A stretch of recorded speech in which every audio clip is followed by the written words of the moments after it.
हरियाणा की हर अपडेट के लिए बेल आइकन दबाएं और सब्सक्राइब करें STV हरियाणा न्यूज।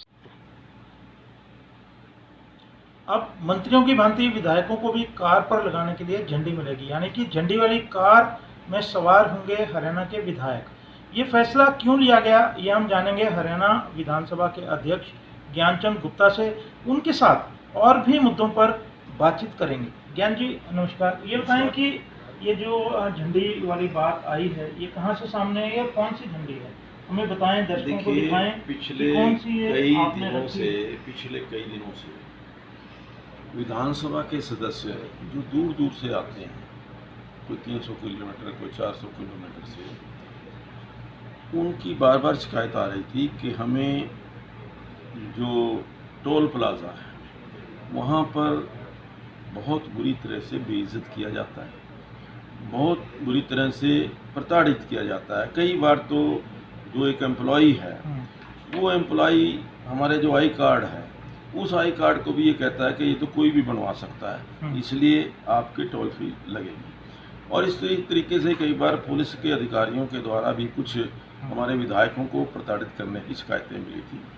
तो उस दृष्टि से हमने सोचा कि विधानसभा के सदस्यों की कुछ न कुछ पहचान जो है वो रहनी चाहिए। उस दृष्टि से हमने ये जो एक निशानी कह लीजिए, फ्लैग की कह लीजिए, ये हमने कहा जिसके ऊपर MLA हरियाणा विधानसभा लिखा हुआ है और हरियाणा विधानसभा का हमारा लोगो जो है वो इसके ऊपर बना हुआ है। तो मैं समझता हूँ कि इसके लगने से अपने जो विधायक हैं, उन विधायकों को अपने ट्रैवलिंग के दौरान भी, और ये खास तौर पर जो टोल प्लाजा के ऊपर, उनको जहाँ कई बार आधा घंटा वेट करना पड़ता क्लियर करने के लिए, वो सारी सुविधा उनको मिलेगी। इसलिए इस जो ये झंडी है, इसके लिए हमने प्रोविज़न किया है।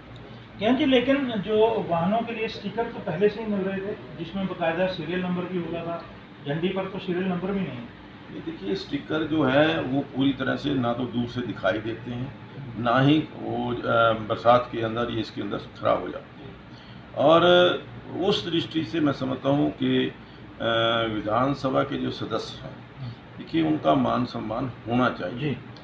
आज क्या हो रहा है कि विधानसभा के सदस्य के जो प्रोटोकॉल में नीचे के लोग हैं, चाहे वो चीफ सेक्रेटरी है, चाहे वो एडिशनल चीफ सेक्रेटरी है, प्रिंसिपल सेक्रेटरी है, बोर्ड और कॉरपोरेशन के चेयरमैन हैं, वो सब फ्लैग लगा करके जाते हैं। लेकिन विधानसभा का MLA क्यों नहीं जा सकता?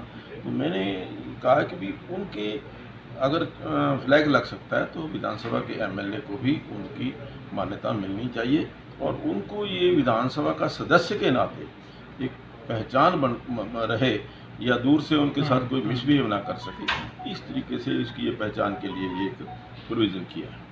क्या ये जो पूर्व के विधायक हैं, उनको भी कोई पहचान के लिए आप देने जा रहे हैं? सिर्फ MLA के लिए, सिर्फ MLA। और उसके अंदर एक हमने और कहा है कि जिस गाड़ी के अंदर MLA बैठा होगा, उसी गाड़ी के ऊपर इसका प्रयोग हो सकता है। कोई दूसरा व्यक्ति जो MLA नहीं है, वो इसका प्रयोग नहीं कर सकता। एक ये बताएं कि आपने झंडी की बात करती है, अब हम नए सत्र में विधायकों को इस झंडी के साथ जो है विधानसभा परिसर में देखेंगे। विधानसभा का जो मानसून सत्र है ड्यू है, क्योंकि पुराने जो अभी बजट सत्र खत्म हुआ है और अवधि पूरी होने वाली 6 माह की, तो मानसून सत्र का फैसला हो गया, कब से बुलाया जाना? देखिए, इस चीज़ का तो फैसला सरकार करेगी, कैबिनेट करेगी कि कौन सी डेट को मानसून सत्र जो है वो बुलाया जाना है। तो मैं समझता हूँ कि उसकी दृष्टि से मानसून सत्र बुलाने के लिए की जहाँ बात है, वो हम सोशल डिस्टेंसिंग का ख्याल रखते हुए पूरी तरह से तैयार हैं। सोशल डिस्टेंसिंग की बात आप कर रहे हैं, किस तरह से जो है जो सदन है वहाँ पर सोशल डिस्टेंसिंग करेंगे? क्योंकि वहाँ तो केवल विधायकों को या फिर जो आपके जो भी एम्प्लॉइज़ हैं गिनती के, उन्हें ही इजाज़त रहती है, वहाँ पर सोशल डिस्टेंसेस के माने क्या? देखिए, जैसा आपने कहा कि वहाँ पर सोशल डिस्टेंसिंग मेंटेन करने के लिए हमने जो योजना बनाई है, उसमें जो हमारी विजिटर गैलरी है, क्योंकि हमारी विधानसभा की जो सीटिंग है उसके साथ बिल्कुल हट जाएगी, उस जो विजिटर गैलरी का और जो स्पीकर्स गैलरी है उसका उपयोग भी हम माननीय सदस्यों के बैठने के लिए उसका उपयोग कर सकते हैं और सोशल डिस्टेंसिंग पूरी तरह से मेंटेन की जा सकती है। ज्ञान जी, ये बताएं कि क्या सरकार की ओर से अभी संकेत मिल रहे हैं सत्र बुलाने के लिए?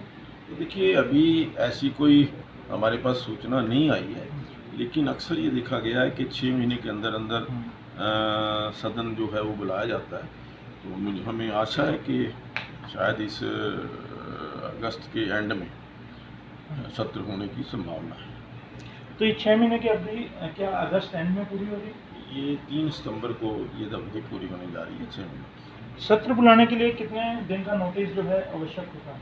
क्योंकि वो 15 दिन का नोटिस जो है वो बहुत जरूरी होता है, तो भी क्योंकि काफ़ी समय पड़ा है तो इसलिए कोई उसकी जल्दी नहीं।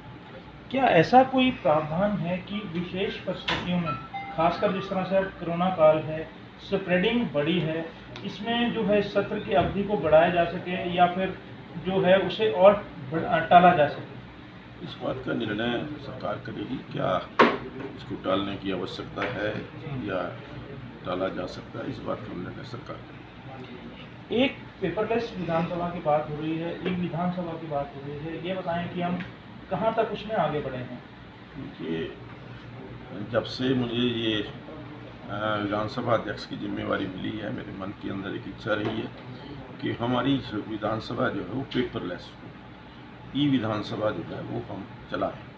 तो उस दृष्टि से 2-3 बार पहले भी बैठकें हुई हैं और प्रेजेंटेशंस भी हुई हैं कुछ कंपनियों के द्वारा। अभी 3 दिन पहले जो मिनिस्ट्री ऑफ पार्लियामेंट्री अफेयर्स हैं, उनके जॉइंट सेक्रेटरी मिस्टर प्रकाश कटाना जी, उनसे बैठक हुई थी वीडियो कॉन्फ्रेंसिंग के माध्यम से।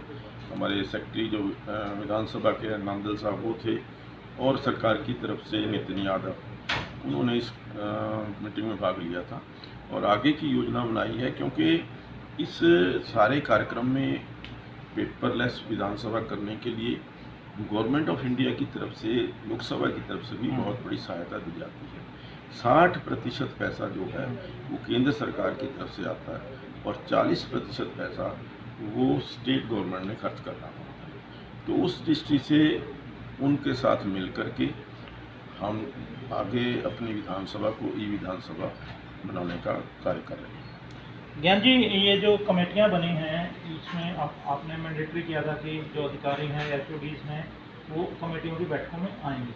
अब क्योंकि सालों साल हम देखते आ रहे हैं, इन कमेटियों में जो फैसले लिए जाते हैं, क्या उस पर कोई एक्शन टेकन की बात भी है, कोई रिपोर्ट मांगने की बात भी हुई है? देखिए, अक्सर पहले देखा गया है कि जो कमेटियां बनती हैं उसमें कमेटियों में बहुत सारे निर्णय होते हैं, बहुत सारे डायरेक्शन दी जाती हैं, बहुत सारी रिपोर्ट मांगी जाती है, लेकिन जब कमेटी ख़त्म हो जाती है, टर्म ख़त्म हो जाती है, उसके पश्चात ना कोई रिपोर्ट आती है, ना कोई एक्शन क्या हुआ, क्या उसके बारे में जानकारी मिलती है।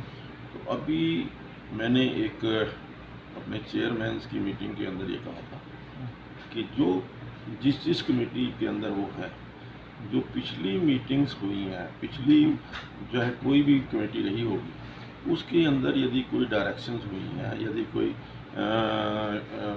कार्रवाई करने की बात हुई है या कोई रिपोर्ट मांगी हुई है, तो इस प्रकार की जानकारी वो ज़रूर लें कि उसके ऊपर अधिकारियों ने क्या कार्रवाई की है। ये बताएं कि आपने जिस तरह से यहाँ पर एक निर्देश दिए थे कि इन बैठकों में सभी अधिकारी जो हैं वो आएँ, क्या उसके सकारात्मक परिणाम सामने आ रहे हैं? बिल्कुल, देखिए, मुझे सभी जो कमेटियाँ हैं उनके चेयरमैन की तरफ से जो रिपोर्ट मिली है कि पूरी तरह से जो अपना प्रोटोकॉल है उसका पालन किया जा रहा है। एक और बताएं सर कि जिस तरह से अधिकारियों के फ़ोन ना उठाने का मामला विधायकों ने उठाया था, अब कोई शिकायत आपके पास आई है? नहीं, मैं समझता हूँ कि उसका पूरा समस्या का समाधान हो चुका है। अब कोई भी शिकायत इस प्रकार की किसी भी विधायक की तरफ से नहीं आई। शुक्रिया।